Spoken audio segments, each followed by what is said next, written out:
10 นิ้วกราบนอบน้อมยังพระติรัตนแก้วเจ้าตั้ง3 ประการอันมีพระพุทธเจ้าพระสัทธรรมเจ้าพระสังฆเจ้าอันเป็นสรณะที่เปิ่งตีเคารพนับถืออันสูงสุดในชีวิตกราบคารวะแตบไตไวยสาปารมีธรรมพระมหาเถรานุเถระเจ้าคณะพระสังฆาธิการภิกขุสงฆ์องค์เนนจุตนจุองค์โดยความเคารพขอเจริญสุขเจริญปอนป่อออกไม่ออกศรัทธานาบุญสันนิบาตตันเข้าจุหนุ่มเท่าใจยิงขอน้อมต้อนรับทุกท่านเข้าสู่รายการมรดกธรรมกำเมืองและสารธรรมกำเมืองทางสถานีวิทยุวัดฝ่ายหินตำบลสุเทพอำเภอเมืองจังหวัดเชียงใหม่กระจายเสียงในระบบคลื่นความถี่ FM 104.50 เมกะเฮิรตซ์สถานีวิทยุคลื่นพระพุทธศาสนาและจริยธรรมในความอุปถัมภ์ของมูลนิธิพระบรมธาตุเจ้าดอยสุเทพกระจายเสียงในระบบคลื่นความถี่ FM 96.0 เมกะเฮิรตซ์ตลอดจนสถานีวิทยุชุมชนต่างๆที่ได้ลิงก์สัญญาณนี้ออกอากาศให้ญาติโยมทั้งหลาย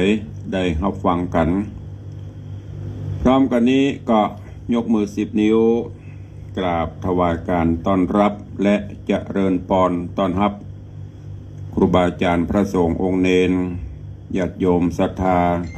FC แฟนรายการที่ได้เข้ามาติดตามรับชมรับฟังทั้งภาพและเสียงการไลฟ์สดทางหน้าจอ Facebook ไลฟ์ของวัดวังสิงห์คำ Facebook ไลฟ์ของธรรมะภาคเหนือ Facebook ไลฟ์ของธรรมะคลายเครียด Facebook ไลฟ์ของธรรมพระครูสมุวิสุวัตรวรกิโจ Facebook ไลฟ์ของ FC แฟนรายการทุกรูปทุกท่านเนอะตีเข้ามาแล้วก็ได้กดแชร์เสียงบุญแชร์เสียงธรรมแชร์สัญญาณนี้ไปยังกลุ่มเพื่อนๆของทุกท่านรายการนี้ดำเนินโดยกล่าวกับผมอาตมาภาพพระครูวิสิทธิ์ศรีลาภรณ์วัดวังสิงห์คำตำบลประแดดอำเภอเมืองจังหวัดเชียงใหม่หรือตุลุงในวังหลวงปู่ในวังเป็นผู้ดำเนินรายการเนอะนำรายการนี้มาพบปะกับทุกท่านตั้งแต่เวลานี้เป็นต้นไปเจริญพรต้อนรับโยมพี่ชิดชบาไวยสาเจ้าสาธุเนอะเจริญพรต้อนรับโยมพี่นันจรัญปิยจันทร์เจริญพรต้อนรับโยมช่างดำจากกรุงเทพเนอะกำลังติดตามรับชมรับฟังทางหน้าจอ Facebook ไลฟ์เข้ามาแล้วก็กดแชร์เสียงธรรมแชร์เสียงบุญแชร์รายการนี้ไปยังกลุ่มเพื่อนๆของท่านเนอะเจริญพรโยมสลินทิพย์บุญเลิศน้อมกราบไว้สาเจ้าสาธุตอนนี้ก็กำลังไล่กันเข้ามาขอบคุณแล้วก็ยินดีต้อนรับทุกท่านเจริญพรปเลี้ยงยุทธนาพี่อายุทธนาจ้างซอหางดงเอาของฝากมาตัวก่อนเปิ่นไปเอวอย่างก็ไต้หวันเมาหวันอยู่ตำบลบ่ฮู้เปิ่นซอตอนเปิ่นซอจุ้ยนี่ได้มาซอหันไปไต้หวันถ้าจะไปอย่างก็สุริยันจันทราก็มันก็ไปเป็นทหารม่วนก็เขาก่อนตุลุงไปโป้ไปติดไปเมาจะไปเมาฮักนะไปเมาพอเปิ่นทหารตอนเปิ่นเข้าเวรได้เปิ่นเปลี่ยนเวรน่ะเป๊ะพออย่างตุ๊กตายืนหนิมพิ้ว เอาอายุไปยืนสัก10 นาทีถ้าได้นิดลุงจะเอามาซอได้สักปี เจริญพรต้อนรับโยมเป็นอันอิสมเตปินเนอะ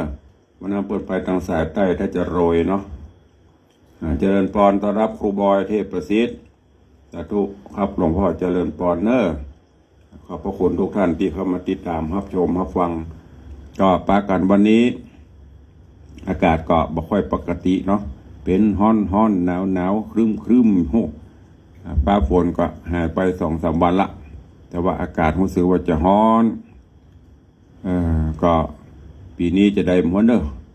จะหนาวจะฮ้อนก็ว่าจะฝนก็พอดูรอดูตามสภาพอากาศไปเจริญปอนคุณโยมทองคำทิวงคำเจพันเชียงใหม่เนอะเจริญพรทุกท่านเข้าสู่รายการตัวก็วันนี้รู้สึกว่าจะมึนเพลียเนาะก็โดยเหตุหลายประการอย่างที่ได้บอก1โรคประจำตัว2ก็คือตั้งสภาพอากาศ3การพักผ่อนก็มีองค์ประกอบแต่ไม่เป็นไรตราบใดที่ยังมีลมหายใจก็ปฏิบัติหน้าที่ไปถ้ามันบ่ไหวก็ว่ากันไปตามนั้นเนอะอย่างนี้พี่ไอยุทธนาว่าใดอากาศอบอ้าว นานนะไปอยู่ไต้หวันพุทธยม่วนเนาะเย็นสบายเนาะเด็กก็เอวหั่นเอวนี่นะเจริญปอนแม่เลี้ยงบางออนเรือนใสกำลังเข้ามาชมเป็นกำลังใจกันเนอะก็วันนี้เวลาก็ล่วงเลยโวยนักเกแปรบไปบุแล้ว10 กว่านาทีในช่วงนี้ยังอยู่ในช่วงของการทำบุญสุนทานประเวณีสลักพัดประเวณีทำบุญอุทิศกรปนผลให้บรรพชนหรือเดือนแห่งความกตัญญูกตเวทิตาธรรมเนอะเมื่อเดือน12 เพ็งที่ผ่านมาก็ทำบุญสุนทานไผ่ที่บัตันก็ทำได้ตลอดเจ้ว่าวัน12 เพ็งแล้วก็จบไม่ใช่เหมือนอย่างวันพ่อวันแม่พอวันแม่ก็ดีวันพ่อก็ดีปะโตสบู่ก็ขายม่วนผ้าก็ขายม่วนอย่างตุลุงเขาสบู่อย่าไปอาบน้ำอบน้ำหอมพ่องเอากระมังประตวงก็ตีนปอดตีนแม่ไปเจ่ไปเจ็ดถ่ายหูบลงกันโลจากนั้นหายแสบ ปีหนึ่งเนี่ยเห็ด2 เตือก็ยังดีกว่าไปเนี่ยเนาะแต่ถ้าทำได้ตึงวันทำได้ตลอดก็โมทนาสาธุสั่งไปเนี่ยไปเนอะอย่างที่ทำแล้วเป็นกุศลคุณงามความดีทำไปเตอะพ่อเหยแม่เหยพี่เหยน้องเหยสร้างกุศลคุณงามความดีทำไปมันบ่เดือดร้อนตัวเก่าบ่เดือดร้อนภัยอย่างที่ตุลุงย้ำอยู่เสมอสงเคราะห์อนุเคราะห์กันไปบนเปื้อนร่วมโลกเนอะเจริญปอนโยมสมทรงสิทธิตาเจริญปอนโยมสุปรณีรูมากำลังเข้ามาเนอะก็ทำกันไปแต่ว่าถ้ามันทำแล้วมันอัตคัดเดือดร้อนก็เว้นเนี่ยง่ายๆสบายไม่ต้องไปซีเรียสอันอย่างกับมันนักธรรมะก็คือธรรมชาติตื่นเช้ามามีลมหายใจก็ปฏิบัติกันไปสู้กันไปหมดลมก็หมดเรื่องอย่างตายแล้วหมูขี้มีดังอย่างซักอย่างใครเจ้าอย่างฮื้อกินก็กินไม่ได้ใครเจ้าอย่างฮื้อก็เอาไม่ได้ไม่รู้สึกไม่มีความลึกอะไรใดทั้งสิ้นแต่ตราบใดที่ยังมีลมหายใจอยู่ก็สร้างกุศลคุณงามความดีปั่มเปงปารมีทำไปสร้างแต่สิ่งที่ดีๆมีคุณูปการสละประโยชน์ส่วนตนเพื่อประโยชน์ส่วนรวมของบางสิ่งบางอย่างเฮาก็อาจจะจำเป็นแต่ผู้ที่มีความจำเป็นนักกว่าเฮาเดือดร้อนกว่าเฮายังมีอยู่ก็ควรที่จะสละให้เปิ้นใจว่าของกูลั่งได้กูต้องเอาก็ต้องเลี้ยงเปลี่ยนจากเลี้ยงนกเขาไปเลี้ยงนกเอี้ยงเหี่ยพ่องเนาะสงเคราะห์อนุเคราะห์มนุษย์ร่วมโลกความเดือดร้อนมันมีเหมือนกันหมดแต่มันจะนักจะน้อยก็บะโปนที่ปนวันแล้วแต่กรรมแต่เวรของไผ่ของมันไปบางพ่องก็อาจจะคิดว่าทำบุญสุนทานทำใบทำบอดบุญอย่างป้อมช่วยก็เพราะเฮายังบ่หมดกรรมหมดเวรเตื้อเหมือนอย่างเฮาฝากธนาคารบางเตื้อฝากรูปมีวันดีคืนดีโดนอายัดเบิกมาได้อีกก็มีเนี่ยมันก็เป็นอย่างเดียวกัน เพราะฉะนั้นขอฝากกับอีพ่ออีแม่ญาติธรรมสาธุชนเฮาเจ้าข้าทั้งหลายเนออย่าได้ประมาทในชีวิตในความเป็นอยู่เร่งรีบสร้างบารมีธรรมโดยการหืดตานรักษาศีลเจริญเมตตาภาวนาไปเสียสละประโยชน์ต่างๆเพื่อประโยชน์ส่วนรวมทำแล้วเฮาสบายใจก็ทำไปอันไหนที่ทำแล้วตุกอกตุกใจเดือดร้อนตัวเก่าเดือดร้อนเพื่อนบ้านเสียหายชื่อเสียงครอบครัวก็ละเว้นไปเนี่ยมันบ่ได้ยากอย่างอ่ะหูก็หูเนี่ยมันว่าอันนี้บดีเนี่ยหูก็หูแต่เฮายังทำอยู่เมื่อทำแล้วเฮาก็ต้องพร้อมที่จะต้องรับในสิ่งที่จะมาถึงแต่ถ้าเฮาพร้อมแล้วอันนี้มันบดีเว้นคนต่างปัตนานี้บดีเนอะจะไปเตเนอะน้ำเซาะน้ำพังภูเขาลงมาดินเกิดเกิ้งท่านจะไปเนอะเปิ้นก็บอกแล้วลูกก็เนี่ยบุบุญไปอยู่ก็ไปขำอยู่หันกับปั้นก็บ่ได้เหมือนเดียวกันนะต่างเส้นนี้บดีทำอันนี้มันบดีเปิ้นก็แนะก็นำแต่เฮาก็ทำอยู่เมื่อทำแล้วก็ต้องรับกรรมไปถ้าเฮาเว้นเนี่ยเฮาก็จะประสบความสุขเนอะก็ฝากไว้กับทุกท่านตัวเองอันนี้ของใครสิริวันกับสิริอะไรอย่างภาษาอังกฤษเอามาแปลด้วยแล้วก็เจ็บหัวแปลบ่ถูกอ่านลัดไปเนอะถูกข้องบ่ถูกข้องก็เป็นอย่างเนาะสาธุเจริญพรต้อนรับทุกท่านเนาะเวลาหมดไป20 กว่านาทีแล้วเนาะเข้าสู่หัวใจรายการฟังพระธรรมเทศนาพื้นเมืองเหนือการฟังธรรมก็เหมือนอย่างเนอะญาติโยมทั้งหลายบางท่านก็จะฟังบ่รู้เรื่องถ้าเราตั้งใจฟังมันจะหูแต่ถ้าฟังแบบตั้งใจมันก็จะบ่หูหรือค่อยๆแกะไปบางข้องจะฟังกำเมืองบ่หูมาก่อนย้อนไปเนอะย้อนไปเมื่อ30-40 ปีการเตะทำเปิ้นจะใจเปิ้นเฮาว่าทำข้าว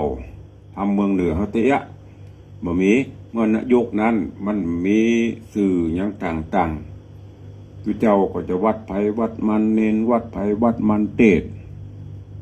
การภาษาก็ฟังทำข้าวทำเรื่องจะเนี้ยแล้วเปิ้นก็จะแกะก้อนไกเอาสาระนั้นมา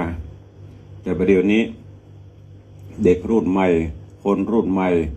ส่วนมากก็จะไปฟังต่างปาฐกถาธรรมฟังต่างบรรยายธรรมมื้อนี้แต่ทุกอย่างญาติโยมทั้งหลายเป็นสัจธรรมธรรมะคำสอนทั้งนั้นเนอะยิ่งถ้าเป็นธรรมเมืองถ้าเฮาประเทศมันก็จะหายตุลุงถึงได้อนุรักษ์ไว้ครูพ่อแม่ครูบาอาจารย์หลายรูปหลายองค์หลายตนก็เทศไปสืบไปฟังหลายๆอย่างตึงเมืองตึงไทยตึงกลางตึงมหาจักรล้วนแล้วแต่เป็นพระธรรมคำสอนเท่านั้นเนอะ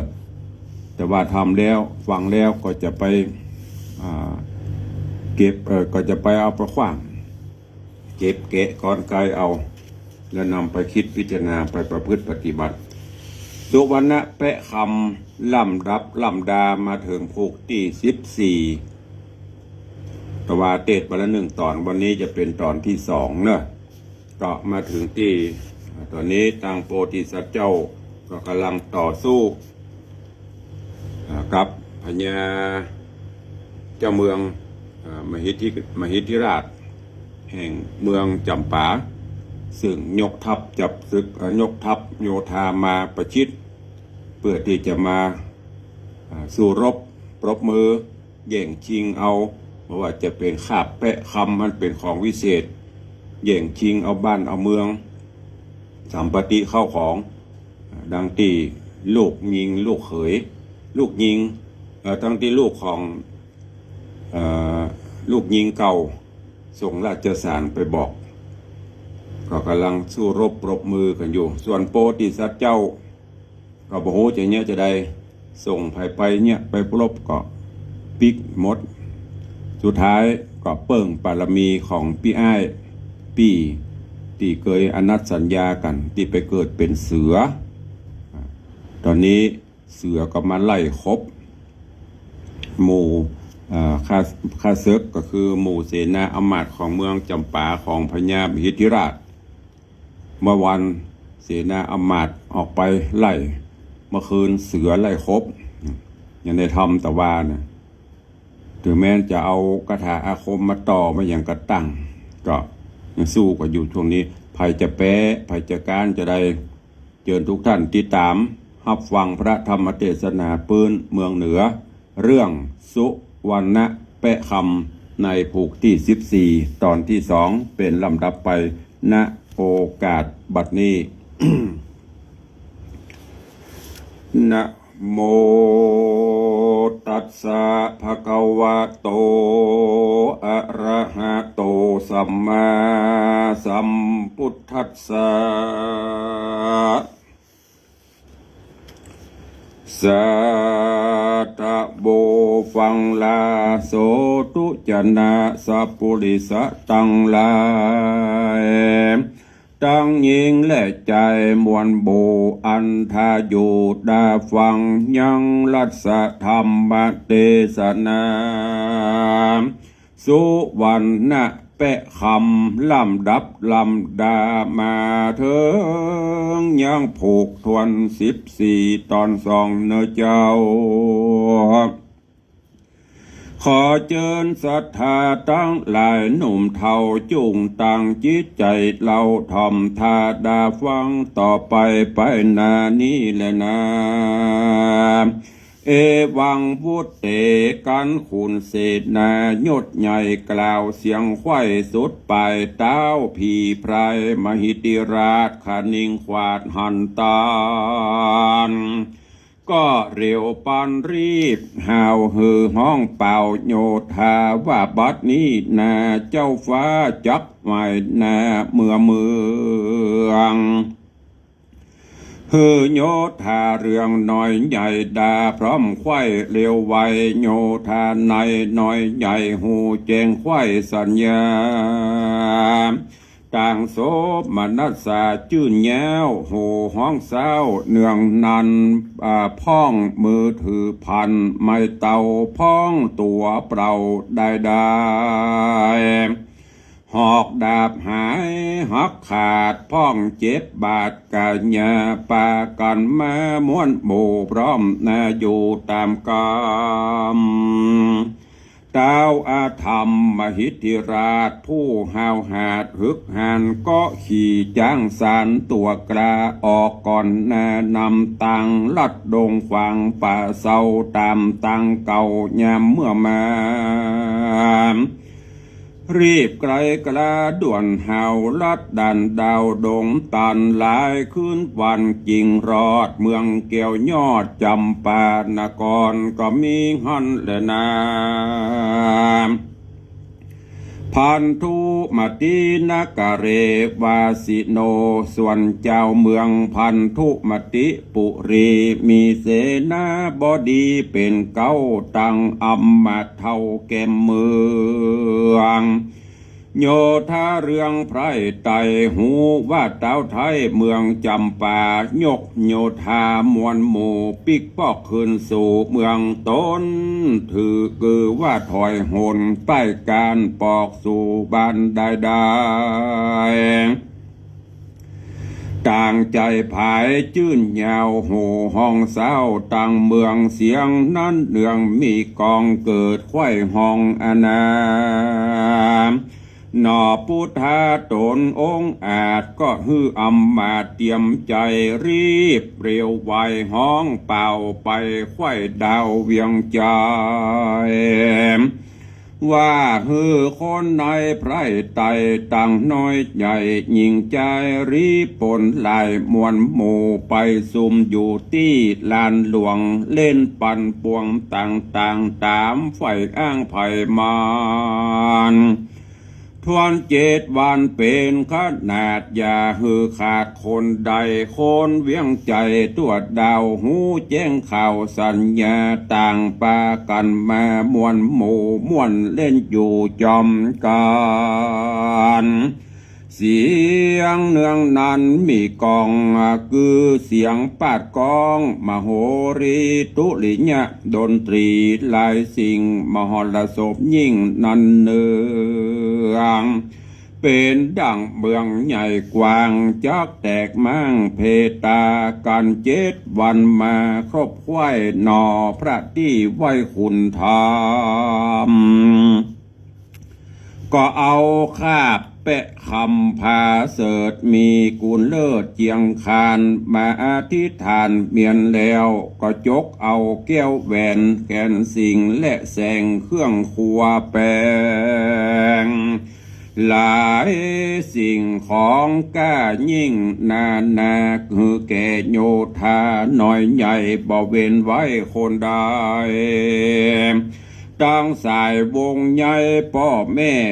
และเท่าแก่ตาใหญ่ลูกยิงใจอายตั้งแม่ไม้ตกผ่านแห่งรีปนหานมวนหมู่อันไปหมู่หมู่ว่ำไปคือไปตายความนาย้อ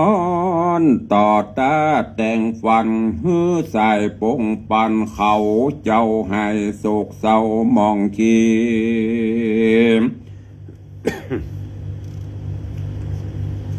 เข้าของมีใจบ่เหือใดตกผ่านเหือใดอยู่สำลานลายแหล่บอกเว้นเว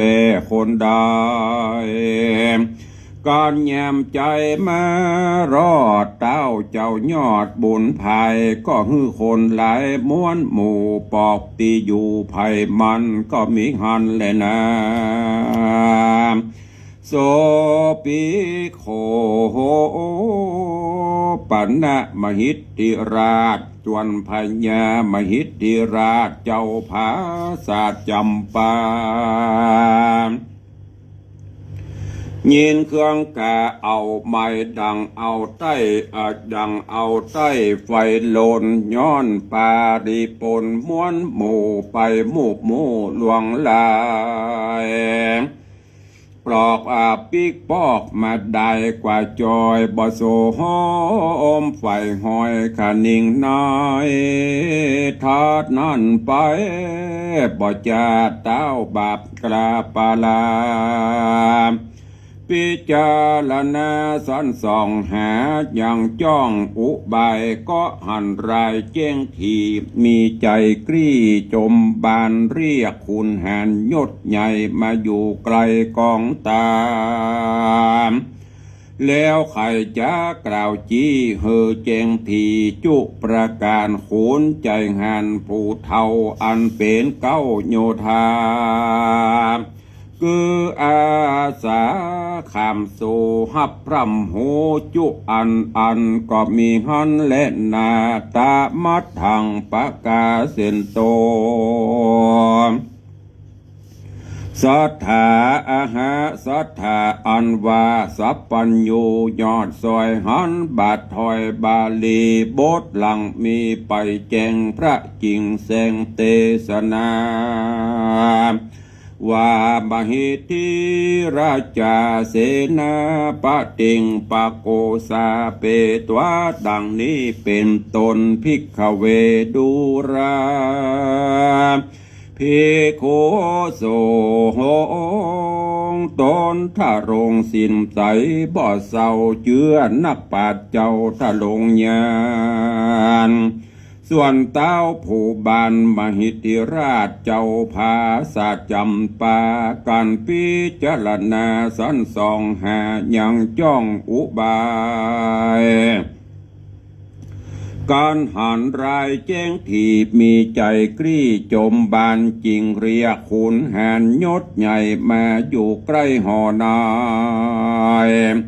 แล้วจะไขกล่าวจี้เฮอแจงทีขี้ญาวัดต้านจูงดาแต่งไว้ยังเหือใหญ่ลวงเรือลา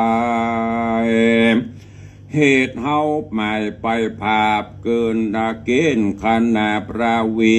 ยังเมืองพันธุมติระแถมเล่าซ้ำที่เก่า2 หน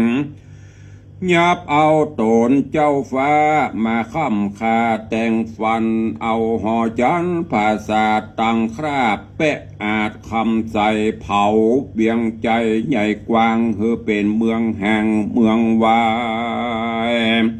เอารีปนหลายใหญ่น้อยมาเป็นข้าคอยคนในย้ำเฮาไปเมื่อก่อนจอดนอกบ่อนปาลาจุมโยธาอีดอ่อนเจ้าเข้าแย้งย่อนเศร้านอนเสือดงดอนตัวหยาบมากันกาพระโจรโจมรีปนหิวหอดบ่ได้จอดเศร้าสาพ้องมรณะโมโอบโมย้อนภาพสู้ยามวันพองดับพานมวยแมงย้อนเสือปากกวางดงรียามไรตีมืดค่ำมาพร้อมพรำเรือลายพ้องก็หายบ่หันซากย้อนเสือลากไปกินเฮาอาจินสันสองจริงหันจ้องอุบายว่าเฮาตั้งหลายไปผ่าพรบคาดนาบแต่งฟันเถิงตะวันค่ำลาลงลับป่าภัยโซโหนก็อ้อยถอยโหนตั้งหมู่ไปจอดอยู่ในเหือแม่นมิเสือหลายหลากแม่น้ำหากสุดตาเสือดงหนาหน่อยใหญ่เตี้ยงข้ามบอดใดดีเลรีปนมีมวลหมู่จักได้จอดอยู่เย็นใจต้านจุงไว้ดาไว้ยังเหือใหญ่ปอปันกันเจ้าหอจันติราชสุดเสียงขาดราชองค์การโคนใจหันยอดใหญ่คันนิงไข่หันตันก็เรียวปันบ่จ้าฮือไพรฟ้าโยธาสร้างนารีบห้าวตามอาจญาเต้าป่องปันพ้องเข้าดงตันเถื่อนทองตัดไม้ล่องลงมาพ้องก็ดาทะถากตามเการากปินเตาพ้องเลื่อยเอาเป็นแปนตามตนแกว่นจบทองต่างตริปองเล่งสังบ่เวนว่างคืนวานพ้องถามกันสะสาวว่าเต้าภาพดาวปาลาฮือแปงนาวาเหือใหญ่มีจ้องใจสั่งจามหรือจากยกโยธาไปผ่าพรบขนาบเมืองใดบ่มีไผสักผู้จักได้หูได้หาได้หูสัจจางพ้องได้ฟังบททีก็กล่าวจี้แนวไปว่าเจ้าหอใจยศใหญ่จากฮือไพรไตประจามตังโยธาใหญ่น้อยได้จื่นจ้อยเจยบานไปสำลานยังย่อนเล่นอยู่บ่อนกลางสากรพ้องว่าพระผู้ทรเจ้าฟ้าจักฮือไปกาเมืองไกลตามเบี่ยงใจหน่อยใหญ่อันอยู่ใกล้กรุงกาเขาต่างดาเล่งสร้างยังเหือใหญ่กว้างเจียงคานบ่ปอดนั้นสักกากปีนึ่งหากเป็นใบเหือหลวงหลายเล่มใหญ่จริงเมียนไข่ดิเลเสนาบดีผู้เฒ่าอันเป็นเก้าโยธาก็ไปทูลสาขาบใบ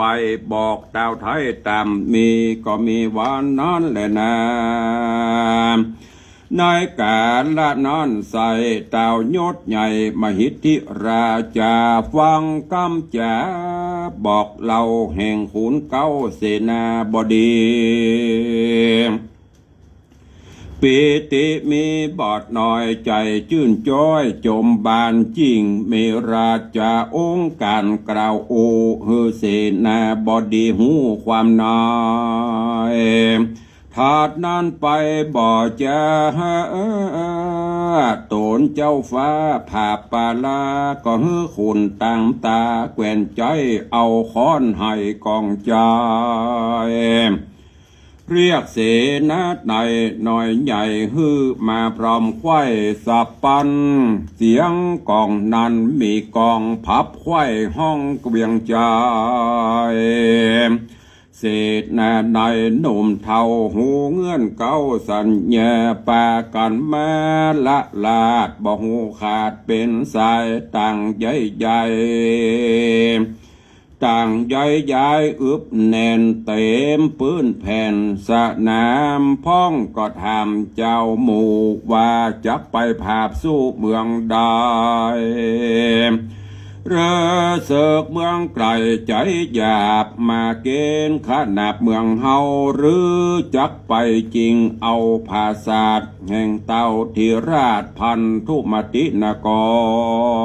ร ฮือเสือดงดอนตัวกลามากาบกว่าไปกินพระโพมินยศใหญ่บ่กึดไข่โยธาบจักเครื่องกาไม่มาดหรือกอยกาดวำวายเจ้าข้านิ่งหมายใครใดโลภะใหญ่กุมใจนำรีปนไปปีก่อนดังเอาจีนไปป้อนปั่นเสือรีปนเหลือบ่มากพอแล้วหากบังตาบ่ได้เศร้าสายังจอดต่างหิวหอดโรยแรงแม่นใจแข็งบ่พรตัวหักอ่อนนานามบ่อาจกำหอกดาบเข้ารบภาพพระโจรจิ้งถอยโหนปิกปอกไม่แน่ออกขึ้นมาจุมโยธาใหญ่น้อยต่างไข่ต่อถอยลายประการการรีปนหันมวลหมู่มาพร้อมอยู่บัวระมวลกาละวันมารอดเต้าเจ้ายอดจำปาก็นำโยธาหลายหลากออกไปจากเวียงใจรีปนไหลจะจืดฝุ่นฟุ้งมืดบางวันเสียงกล่องนั้นมีกองสนันห้องดินดานบ่อปอนั้นก็รอดเถิงตีจอดเฮือนหลวงเหือปันปวงไหลแหลดนับอันแต่ป้อปันจัดแบ่งปันเป็นท่อลำละ200เป็นหมายจริงหืดนายนำหมู่ลงไปสู่นาว่าสังร้อมโยธาหลายหลาก200,000หากเป็นหมายการรีปนลายน้อยใหญ่ลงเหือพร้อมไข่ดีงามการเถแยมใจโจกกาละโยกเติงตาลเจ้าห่อจันยศใหญ่ก็นำไพร่ใดปันปวงคือเหือหลวงลายลอยล่องไปตามต้องวังทานวังใส่ตัวกันไปเป็นเส้นน้ำแตกเต้นเป็นสายป่าหลวงลายพร้อมพร่ำเต้นขึ้นน้ำสะโสนพ้องเต้นบนเหือใหญ่ลวดเข้าใส่โยธาจุมนาวายาหยาดไปละลาจอมการได้10 วันบ่เศษจริงไปรอดเขตพันธุมตินกรแห่งพระภูธรหนุ่มเนาหนอพระเจ้าบุญนายามตาวันดาคำลาโลองลับป่าดงดานเต้าผู้บันมหิทธิราชผู้ห้าวหาทารนก็ฮือรีปนมวลโมย่างจอดอยู่ในเหือก็มีหันแลนาสาเปจนาอันว่าเจ้าเวียงใจหนุ่มเท่าหูเงื่อนเก้าขี่แย่ว่าซึกมีมาอยู่ไกลต่างกั้งก้อยเรโรน โกลาหนยักยาวเกิดไข่ดาวราชธานีก็มีหันแลนานิติตังขีญาสังวันนาวิเศษจาห้องเหตุธรรมเทศนาสุวรรณแปะคำผูกทวน14ก็บังกรมสมเร็จเดชสุวรรณแปะคำลำดับลำดามาถึงอย่างผูกทวนที่14จบปริปุณนังโป่งวางไว้เก้าอี้ก่อนเนาะเหลือตอนอวสานผูกสุดท้ายคือผูกที่15เนอะไว้ถ้าติดตามกันไปเรื่องราวในตอนนี้ก็หลังจากที่พญาเจ้าเมืองจำปาคือพญามหิทธิราชได้สั่งยกทัพโยธาไปรบผาบกับเมืองมหิทธิกะเมืองมหิทธิราชของโพธิสัตว์เจ้าซึ่งโพธิสัตว์เจ้าก็คือสุรเสนานำปาเอาเหล่าเสนาอำมาตย์ข้าทาสและบริพารออกไปรบไปผาบแล้วก็ได้สัจจะอธิษฐานบอกฮือปี้คือพญาเสือโคร่งคือได้มาช่วยถึง2เบื้องฟ่วงไฟเมื่อวันก็สุรเสนานำปาเหล่าเสนาอำมาตย์ขับไล่ภาคกลางคืนเสือเกาะปาหมู่บริบาลไล่เอาเสนาอำมาตย์ไม่ได้รับไม่ได้นอนเมื่อคืนจะรับก็ไม่ได้ต้องเฝ้าระวังเสือมาคบมากัดมากันเอาจนสุดท้ายพญามหิทธิราชก็สั่งยกทัพโยธาล่าถอยปิกเพราะนี่อย่างปนกับได้ทหารเสนาอำมาตย์ก็ร่อยหลอตายไปติ๊กๆน้อยลงติ๊กๆก็ปากันปิกพอปิกไปต่างฝ่ายโพธิสัตว์เจ้าอันมีสุรเสนาอำมาตย์เป็นต้นก็เฉลิมฉลองโห่ห้องดีใจเลี้ยงเฉลิมฉลองกันที่มีชัยชนะไฟฟ้าประชาราชก็ม่วนอกม่วนใจโพธิสัตว์เจ้าก็แจกจ่ายเข้าของสัมปติโดยยกเอาในคาบแปะคำออกมา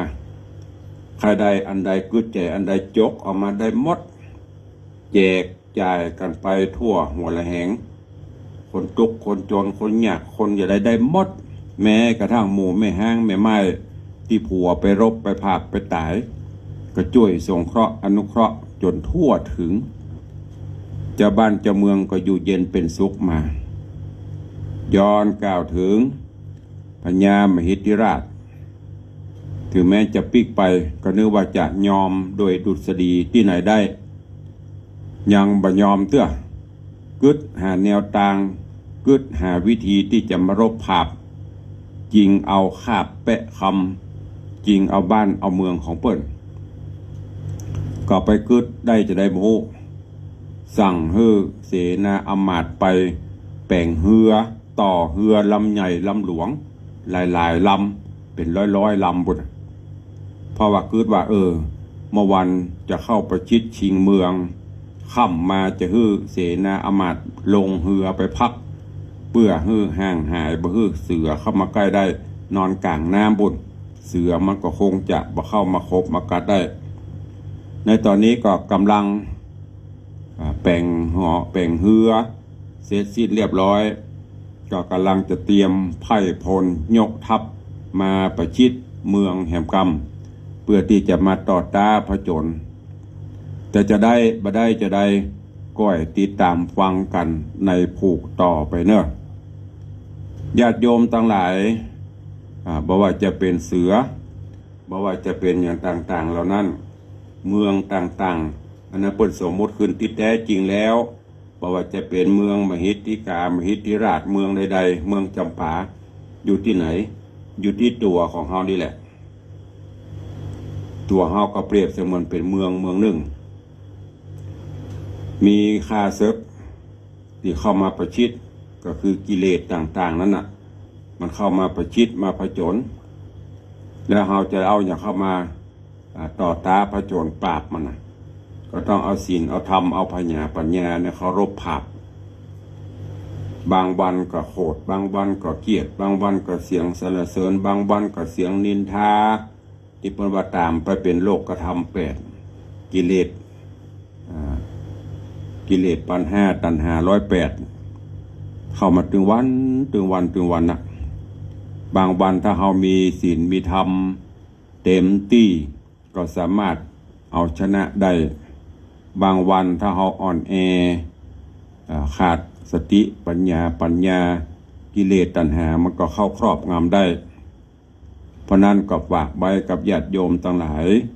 คือใจหลักธรรมะหลักธรรมคำสอนที่องค์พระชินวรสัมมาสัมพุทธเจ้าของเราได้นำมาพร่ำสอนรู้จักแยกแยะ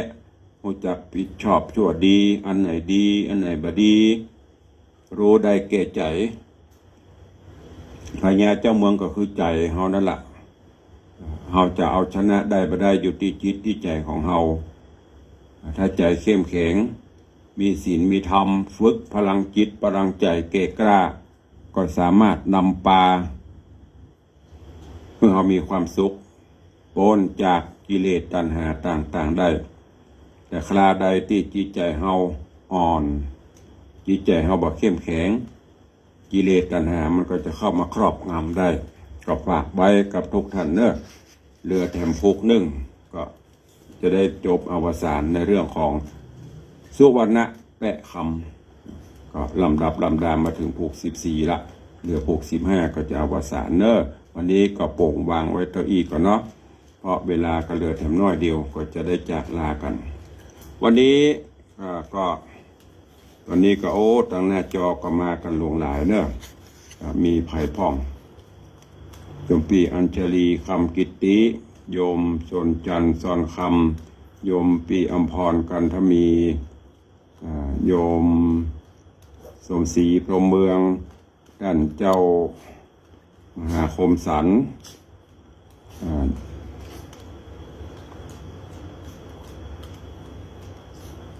โยมสุนเนี่ยสิริอย่างนี้อ่านบรรทัดเจ้าล่ะโยมน้ำเพชรโยมสสิวิมลสุขจันทร์สาธุเจริญพรก็เดี๋ยวตุลุงจะไปตักได้ตั้งหลังกำเนอะหลังไม้ตอนนี้ใครจะมีอย่างก็คอมเมนต์เข้ามาได้วันนี้ที่บนวัดพระธาตุเจ้าดอยสุเทพก็จะมีพิธีเจริญพระพุทธมนต์สืบพระราชตาแบบปืนบ้านล้านนาถวายแด่พระเดชพระคุณหลวงพ่อท่านเจ้าคุณพระพรหมเสนาบดีที่ปรึกษากรรมการมหาเถรสมาคมที่ปรึกษาเจ้าคณะภาค7เจ้าอาวาสวัดปทุมคงคากรุงเทพเป็นจะได้ประกอบพิธีในโอกาสทำบุญอายุครบรอบ80 ปี60 พรรษาของพระเดชพระคุณวันนี้ก็ได้นิมนต์พ่อแม่ครูบาอาจารย์หลายวัดหลายวาแล้วก็ศิษยานุศิษย์จะได้พร้อมใจกันที่บนวัดพระธาตุเนอะแอมสกรรมตุลุงก็จะเดินทางเพราะก็ได้รับดีกานิมนต์ไปร่วมงานไปเจริญพระพุทธมนต์โดยที่บนวัดพระธาตุเจ้าดอยสุเทพแถมอันนึงก็คือเชิญชวนญาติธรรมสาธุชนญาติโยมร่วมในการทำบุญกฐินสามัคคีของวัดวังสิงห์คำเนอะปีนี้ตุลุงได้แจ้งมาตลอดว่าปีนี้กำหนดการทำบุญในวันเสาร์ที่11เดือนตุลาคมคือเดือนหน้านี้ก็เหลือเวลาแถมประมาณ1 เดือนเต็มจะออกพรรษาวันที่7วันที่11ก็ทอดถวายโดย เมตตาธรรมของท่านเจ้าพระมหาชนการชยวังโสหรือตุกปีม่อมพร้อมก็ด้วยญาติพี่น้องเป็นประธานแล้วก็มีญาติโยมศรัทธาร่วมสามัคคีก็มีพี่ไอมาลายมปีแสงล่าหินแปลงร่วมกับอาจารย์ศรีพรณวงศาก็ร่วมกฐินสามัคคีแล้วก็มีหลายๆท่านตัวการนี้ตุลุงก็เชิญชวนญาติธรรมเนอะทางต่างเฟซบุ๊กไลฟ์ต่างวิทยุเคยได้มากินมาตานมาห่วมบุญกุศลกับต่างวัดวังสิงคำก็น้อมเอิญเชิญชวนตามกำลังจิตเจตนาศรัทธาเนอะเพราะว่าปีนี้เชิญร่วมเป็นกฐินสามัคคีร่วมแรงร่วมใจกันเพื่อนำปัจจัยสมทบสร้างกุฏิสงฆ์องค์หลวงของวัดที่กำลังดำเนินการก่อสร้างนี้คือสำเร็จจะได้มอบถวายไว้ในบวรพุทธศาสนาต่อไปท่านผู้ใดจะร่วมโมทนาบุญก็เจริญปอนแจ้งความจำนงเข้ามาได้เนอะตามกุศลเจตนาหรือมีจิตเจตนาศรัทธาใครฝากชื่อเสียงเรียงนามไว้จะเลือกไว้บนกุฏิสงฆ์จะเป็นเจ้าภาพประตูหน้าต่างฝาผนังกระตันนั่นนี่โน่นมีก็สามารถติดต่อแจ้งความจำนงได้เนอะทางวัดก็จะได้จดเอาลายหมายเอาชื่อของศรัทธาญาติโยมติดตามไว้ตามวัตถุประสงค์ต่อไปในช่วงนี้ถือแม้นว่าพระพุทธศาสนาจะได้รับผลกระทบต่างๆก็ขอให้เฮาท่านทั้งหลายยึดมั่นถือมั่นในหลักธรรมคำสอนยึดมั่นถือมั่นในหลักการสร้างความดีจะไปให้สิ่งต่างๆเข้ามากระทบกระทั่งในจิตในใจเฮาเนอะสร้างบุญบารมีไปเพราะว่ามันเป็นส่วนน้อยโดยเฉพาะล้านนาเมืองเหนือเฮานี้การทำบุญสุนทานกันนั่นไม่ได้มีปัญหาว่าจะเป็นกฐินพระป่าสลากพัดก็โดยมากก็จะเป็นศรัทธาวัดเฮาเป็นหลักวัดไผวัดมันช่วยกันเพื่อให้วัดของเฮาเจริญการรุ่งเรืองทางด้านวัตถุทางด้านจิตใจถ้าเฮาไปโดยกระแสปากันไปละวัดละวาปากันไปอยากทำบุญสุนทานหมดแล้วไซพระพุทธศาสนาเฮาวัดวาอารามประจำบ้านประจำวัดเฮาก็จะมีอันเปลี่ยนไปเนอะบ้านเฮาเมืองเฮานี่มีปัญหาถึงจะมีก็เป็นส่วนเซี่ยวอย่างที่ตุลุงเคยบอกอย่างวัดวังสิงคำนี่ก็มันจะได้อวดนะการกินการทานแต่ละครั้งก็สรุปรายรับรายจ่ายแจ้งอนุโมทนาญาติโยมททาตลอดบอกเล่าขานตลอดแม้แต่การก่อสร้างทุกวันพระวันศีลขึ้นวิหารก็จะนำปาบอกกล่าวเล่าขานแจ้งเป็นระยะแล้วก็สามารถติดตามตรวจสอบถามได้ตลอดเพราะวัดเฮาอยู่ด้วยแรงศรัทธาไม่ได้รับงบประมาณใดๆที่จะมาช่วยไม่ใช่ว่าโอ้วัดวังสิงคำกำลังสร้างกุฏิสงฆ์ยังไม่เสร็จเอาอนุมัติงบประมาณไปช่วย3 ล้าน4 ล้านไม่มีมาเหมือนทางนอกนี่บ่ว่าจะเป็นโรงเรียนบ่ว่าจะเป็นอนามัยสถานีตำรวจอันนั้นอันนี้เพื่อจะมีแบบแปลนเพื่อจะมีงบประมาณหลวงมาช่วยทุเจ้าพระเนรนั้นจะต้องโดยบารมีของทุเจ้าบารมีศรัทธาช่วยกันก็สร้างไปแต่ก็ยังมีมารผจญต่างๆนานาดังที่เฮาฮู้นะคนนั้นก็พินิจพิเคราะห์เอาเนอะการทำบุญสุนทานฝากฝังไว้กับญาติโยมศรัทธาจะไปเป็นศรัทธาตกถึงแม้มันจะเป็นถึงหากแม้นว่ามันจะมีอันเปลี่ยนไปสูญหายไปก็นึกแต่ว่าเขาตานแล้วมันต้องไปห่วงไปหามอันใดเนอะเพราะนั้นวัดว่าอารามเฮาจะ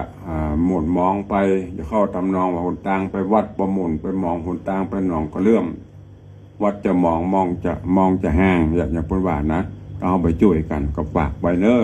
เดี๋ยวเวลาแถมน้อยเนาะก็ญาติโยมศรัทธานาบุญใครจะจะจ๋ากับตุเจ้ากับตุลุงรายงานตั๋วก็เข้ามาได้เนอะ0817 ใครจะรายงานตั๋วก็เข้ามาได้